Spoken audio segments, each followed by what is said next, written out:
George Washington Carver, born 1864, died 1943. Follow along with me in your American Experience book, beginning on page 269. I love to think of nature as unlimited broadcasting stations through which God speaks to us every day, every hour, and every moment of our lives, if we will only tune in and remain so. Letter to Herbert W. Pelt, February 24th, 1930. Just before the end of the Civil War, the Peanut Man was born. Most people today know this man as George Washington Carver. Despite his humble beginnings and funny nickname, George went on to become a member of the British Royal Society for Arts, the first African American to have a monument in his honor, and the agricultural advisor to both President Teddy Roosevelt and Indian activist Mahatma Gandhi. After the war ended, George continued to live with his former master, Mr. Carver, and learned to read and write. George especially liked the study of plants, botany, and he eventually used his passion and knowledge to shape the South as it recovered from the war. For years, Southern farmers had planted cotton almost exclusively. George knew that planting one crop for too long was bad for the soil, so he researched and invented new uses for plants, such as peanuts, sweet potatoes, and soybeans, so that people would grow them instead. His advice helped heal the economy, the soil, and the lives of former slaves who especially needed to have successful farms. When George later directed the agricultural department of the Tuskegee Institute, Ed Booker T. Washington's request, he sometimes took his botany classes straight to farms so that the farmers could learn without having to leave the fields. Though he stayed mostly out of politics, George's enthusiastic and practical attitude, as well as his contributions to science, helped to steer the country straight after a long period of terrible turmoil. The following excerpt is from a brief sketch of my life, written by George Washington Carver at the request of Mrs. Helen Mulholland in 1922. I was born in Diamond Grove, Missouri, about the close of the Great Civil War, in a little one-room log shanty on the home of Mr. Moses Carver, a German by birth and the owner of my mother, my father being the property of Mr. Grant, who owned the adjoining plantation. I am told that my father was killed while hauling wood with oxen team. In some way he fell from the load under the wagon, both wheels passing over him. At the close of the war, the Ku Klux Klan was at its height in that section of Missouri. My mother was stolen with myself, a wee babe in her arms. My brother James was grabbed and spirited away to the woods by Mr. Carver. He tried to get me, but could not. They carried my mother and myself down into Arkansas and sold my mother. At that time I was nearly dead with the whooping cough that I caught on the way. I was so very frail and sick that they thought, of course, that I would die within a few days. Mr. Carver immediately sent a very fine racehorse and some money to purchase us back. The man, Bentley by name, returned with the money and myself, having given the horse for me. The horse was valued at $300.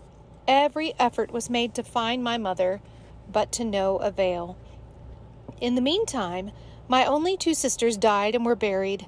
My brother James and I grew up together, sharing each other's sorrows on the splendid farm owned by Mr. Carver. When just a mere tot in short dresses, my very soul thirsted for an education. I literally lived in the woods. I wanted to know every strange stone, flower, insect, bird, or beast. No one could tell me. My only book was an old Webster's Elementary spelling book. I would seek the answers here without satisfaction. I almost knew that book by heart. At the age of 19 years, my brother left home for Fayetteville, Arkansas. Shortly after, at the age of 10 years, I left for Neosho, a little town just 8 miles from our farm where I could go to school. Mr. and Mrs. Carver were perfectly willing for us to go where we could be educated, the same as white children. I remained here about 2 years, got an opportunity to go to Fort Scott, Kansas with a family. They drove through the country. Every year I went to school supporting myself by cooking and doing all kinds of housework in private families. At the age of 19 years, I went back to see my brother and Mr. and Mrs. Carver. I had not improved much in stature, as I rode on a half-fare ticket. The conductor thought I was rather small to be traveling all alone. I spent the summer here and returned to Minneapolis, Kansas, where I finished my high school work. The sad news reached me here that James, my only brother, had died with smallpox. Being conscious as never before that I was left alone, I trusted God and pushed ahead. In working for others, I had learned the minutiae of laundering. I had opened a laundry for myself, got all I could do. After finishing high school here, I made application to enter a certain college in Iowa. I was admitted, went, but when the president saw I was colored, he would not receive me. I had spent nearly all of my money and had to open a laundry here. I was liberally patroned by students. I remained here until spring and went to Winterset, Iowa, as first cook in a large hotel. One evening I went to a white church and sat in the rear of the house. The next day a handsome man called for me at the hotel and said his wife wanted to see me. When I reached the splendid residence, I was astonished to recognize her as the prima donna in the choir. I was most astonished when she told me that my fine voice had attracted her.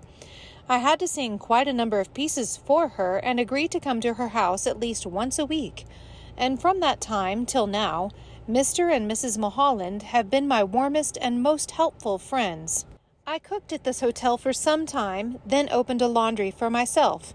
I ran this laundry for 1 year. The same Mr. and Mrs. Mulholland encouraged me to go to college. It was her custom to have me come at the day and rehearse to her the doings of the day. She would invariably laugh after such a recital and say, "Whoever heard of any one person doing half so many things?" She encouraged me to sing and paint, for which arts I had passionate fondness. In 1 year's time, I had saved sufficient money to take me to Simpson College at Indianola, Iowa, where I took art, music, and college work. I opened a laundry here for my support.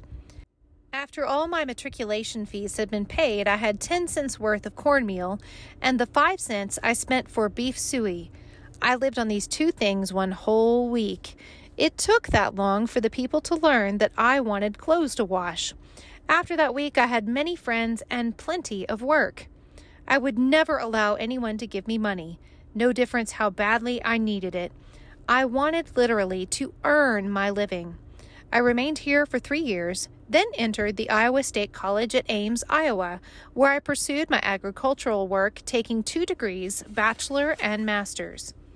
After finishing my bachelor's degree, I was elected a member of the faculty and given charge of the greenhouse, bacteriological laboratory, and the laboratory work in systematic botany. Mr. Washington said he needed a man of my training. I accepted and came to Tuskegee nearly 27 years ago and have been here ever since. Vocabulary and words of note. Note 1 on page 272. Minutia. Minutia means the tedious little details. Note 2 on page 273. Prima donna. Prima donna is Italian for first lady, and in music it means the main woman singer. As a slang term, it means someone who is a bit of a diva, but that is not what George means here. Note 3. Matriculation. Matriculation, registration at college. Suey. Suey or suet is animal fat used in some recipes. That's note 4. Note 5 on page 274, Mr. Washington refers to Booker T. Washington.